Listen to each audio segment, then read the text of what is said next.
¿Qué tal? Saludos. Continúo con la lectura del libro Marionética de Margaret Peters.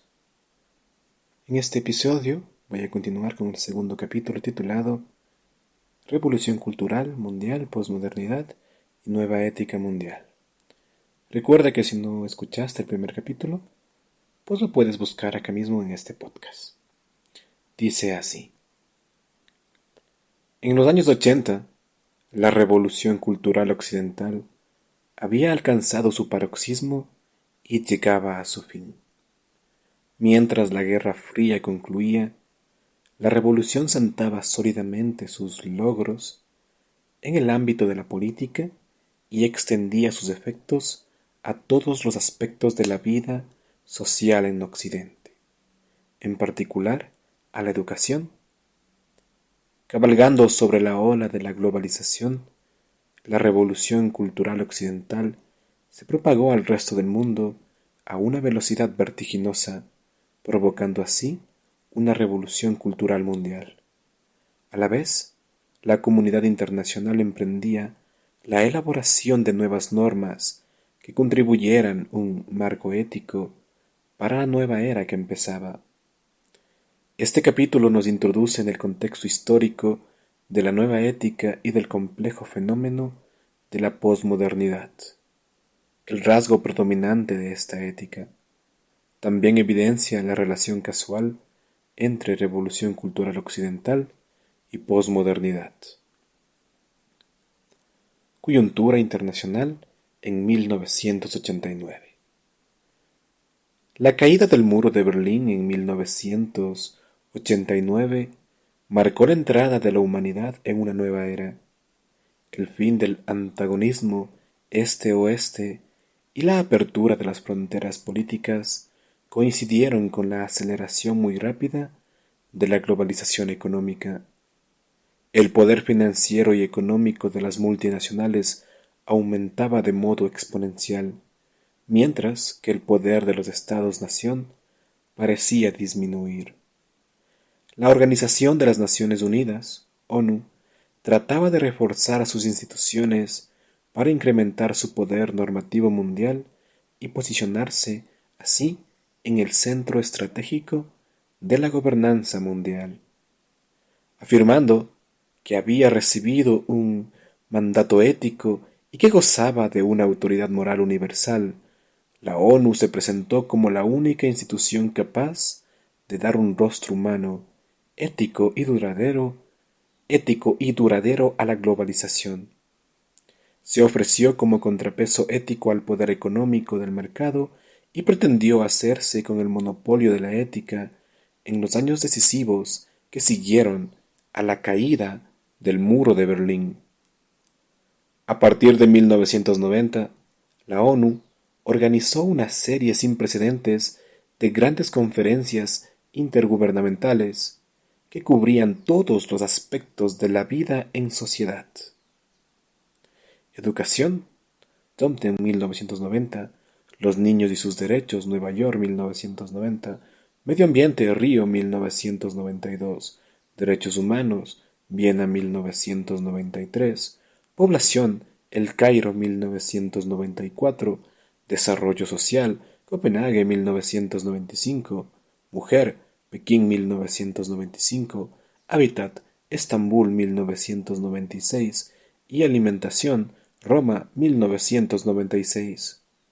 El objetivo de este proceso de conferencias era construir una nueva visión del mundo, un nuevo orden mundial, un nuevo consenso mundial sobre las normas, los valores y las prioridades de la comunidad internacional en el siglo XXI. A principios de los 90 se proclamaba el fin de las ideologías. Según el razonamiento preponderante en ese momento, el fin de las ideologías había puesto al mundo en estado de consenso. La democracia, la libertad, los derechos humanos, el libre mercado, Occidente, la modernidad, parecían haber triunfado y se habían convertido en el horizonte infranqueable de la humanidad. Era, según la famosa fórmula de Francis Fukuyama, el fin de la historia. como todo el mundo estaba de acuerdo con esta visión, que parecía evidente, los problemas de la humanidad no eran ya, supuestamente, más que de orden práctico. La pobreza, la degradación medioambiental, el crecimiento demográfico, la desigualdad hombre-mujer, los abusos contra los derechos humanos se trataban como problemas que no requerían un rebate político de fondo y cuya resolución incumbía sobre todo a los técnicos. Resultaba obvio que había que transferir un poder del poder. Resultaba obvio que había que transferir una parte del poder y de la autoridad de los gobiernos a los expertos.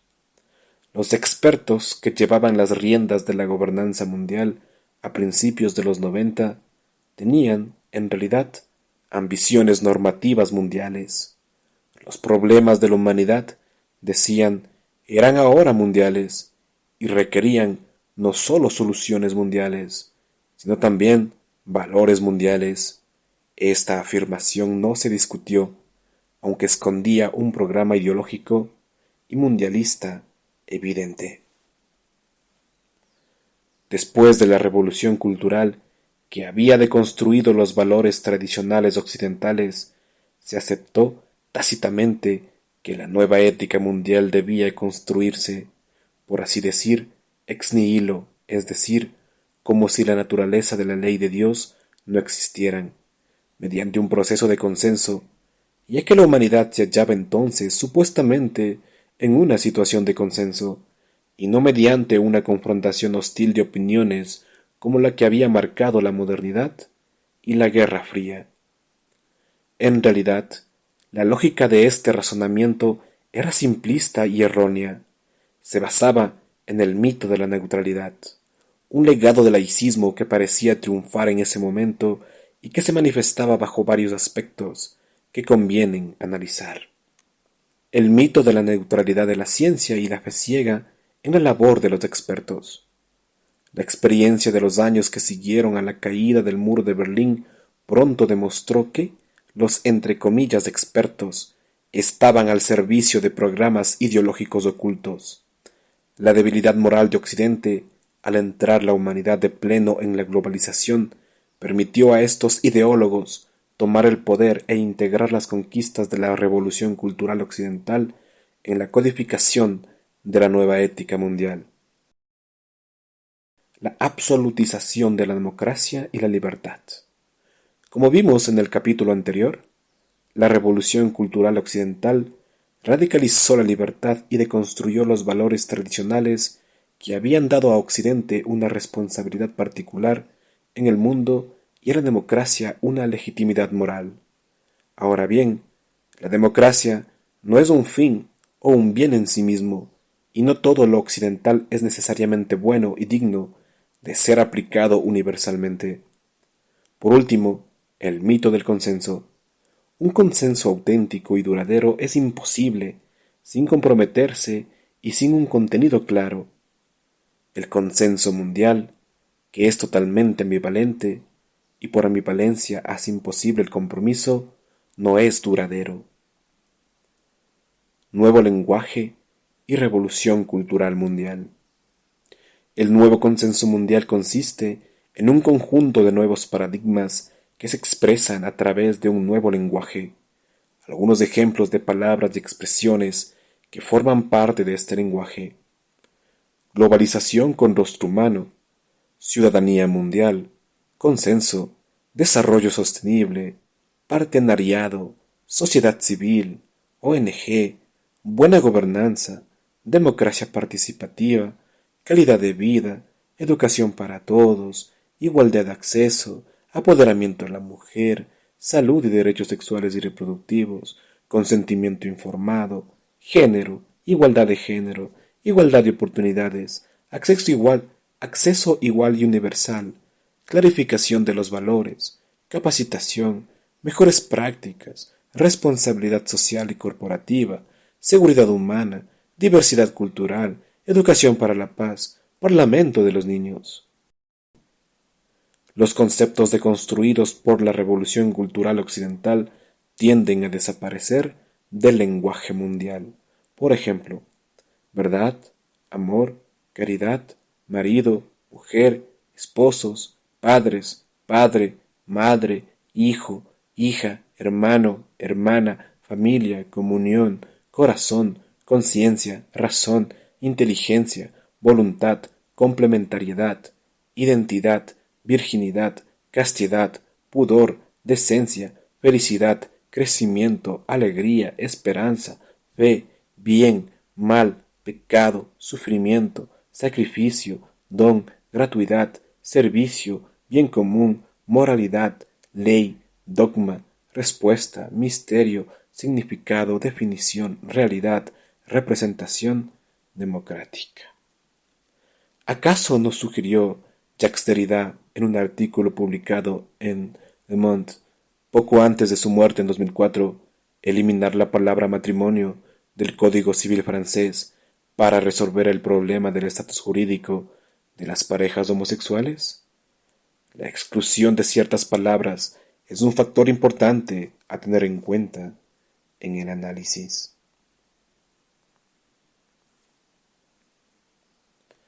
El nuevo lenguaje refleja dramáticos cambios de paradigma que marcan el paso de Occidente de la modernidad a la posmodernidad. Es tal la magnitud y la profundidad de los cambios que podemos hablar de revolución cultural mundial. La revolución cultural mundial sobrepasa las fronteras de la revolución erótica, afecta a la política, al desarrollo, a los derechos humanos, a la salud, a la educación, a la cultura, al diálogo interreligioso, a la política nacional y multilateral. Demos algunos ejemplos de estos cambios de paradigma. Bueno, acá viene una tabla en la que la primera columna dice antiguo paradigma y en la segunda dice nuevo paradigma. Entonces, modernidad corresponde al antiguo paradigma y posmodernidad al nuevo paradigma. Y así voy a continuar leyendo el contenido de la tabla. Desarrollo como crecimiento, desarrollo sostenible. Crecimiento, estabilización, equilibrio. Imposición desde arriba, top-down. Responsabilidad de la base, bottom-up. Gobierno, gobernanza. Democracia representativa, democracia participativa. Enfoque sectorial, holismo. Confrontación, diálogo. Voto por mayoría, consenso. Valores universales, valores mundiales. Poder de las instituciones, derechos de los individuos. Control demográfico, derechos sexuales y reproductivos. Corto plazo, largo plazo. Necesidades objetivas, derecho individual a elegir. Internacional, mundial. Intergubernamental, multiactores, multi-stakeholders. Soberanía nacional, gobernanza mundial. Conocimientos objetivos, preparación para la vida. Autoridad, habilitación, apoderamiento, jerarquía, igualdad radical, centralización del poder, descentralización, liderazgo de subordinación, liderazgo de integración, poder del mercado, autoridad de la ética mundial, poder sobre, poder con, seguridad internacional, seguridad humana, respuestas, certeza, dogma, preguntas, tolerancia, felicidad, calidad de vida, bienestar, familia, familia en todas sus formas, patriarcado, igualdad de sexos, derecho internacional, derecho cosmopolita, ganar-perder, ganar-ganar. Ciudadanía nacional, ciudadanía mundial, vida humana, vida en todas sus formas, religión, espiritualidad, imposición, internalización, apropiación, educación, formación, identidad cultural, diversidad cultural, tradición, libertad cultural, esposos, pareja, vida, vitalidad, contenido, proceso, instituciones, órdenes, consejos, facilitación, director, presidente, facilitador, acompañador, padres, planificadores, reproductores, dogma, libre elección, verdad, derecho al error, naciones homogéneas, multiculturalismo. Bueno, aquí una pausa, ¿no? Fíjese usted ya cuántas de estas palabras ya se han ido imponiendo, ¿no? Sobre todo esto de, suena aquí, Por ejemplo, lo de religión con espiritualidad. También me suena mucho esposos por pareja, el ciudadano mundial, el ganar ganar, famosísimo, ¿no? Igualdad de sexos, el tolerancia, ¿no? Ética mundial, descentralización. Esas son palabras que ya se han ido imponiendo hace rato, ¿no? Bueno, continúo. El poder mundial de ciertos medios de comunicación occidentales y, sobre todo, la revolución tecnológica de Internet a mediados de los 90 permitieron la difusión inmediata y planetaria del nuevo lenguaje. Los nuevos paradigmas se extendieron como un reguero de pólvora de oeste a este y de norte a sur, del nivel mundial al nivel local, pasando por los niveles regional y nacional, de la ONU a las demás organizaciones internacionales, a la Unión Europea, a la Unión Africana, al Departamento de Estado de Washington, a la Duma de Moscú, a los gobiernos de los países en vías de desarrollo y a sus ministerios, a los servicios públicos, a las asociaciones y ONG, a las empresas, a los medios de comunicación, a los dispensarios y escuelas en África, a las autoridades locales, a los grupos de jóvenes, a las familias, a las comunidades de base e incluso a las comunidades religiosas. Desde Nueva York hasta la aldea africana más remota, ni una sola institución quedó intacta. El maremoto cultural transformó las mentalidades, los estilos de vida y los comportamientos en todas partes del mundo. A pesar de su eficacia radical, la revolución cultural mundial pasó ampliamente inadvertida. Se produjo por encima del nivel mundial en la ONU, se produjo por encima del nivel nacional en la ONU y por debajo en el movimiento de la sociedad civil. Los nuevos paradigmas están unidos entre sí por una lógica interna. Son interdependientes, indivisibles e interactivos. Se refuerzan mutuamente y forman parte de un todo, de un sistema en el que todo está en todo. Por ejemplo, según el nuevo sistema, la buena gobernanza, que presupone, entre otras cosas, la construcción de consenso y la participación de la base, es decir, de las ONG, es el camino a seguir para aplicar el desarrollo sostenible.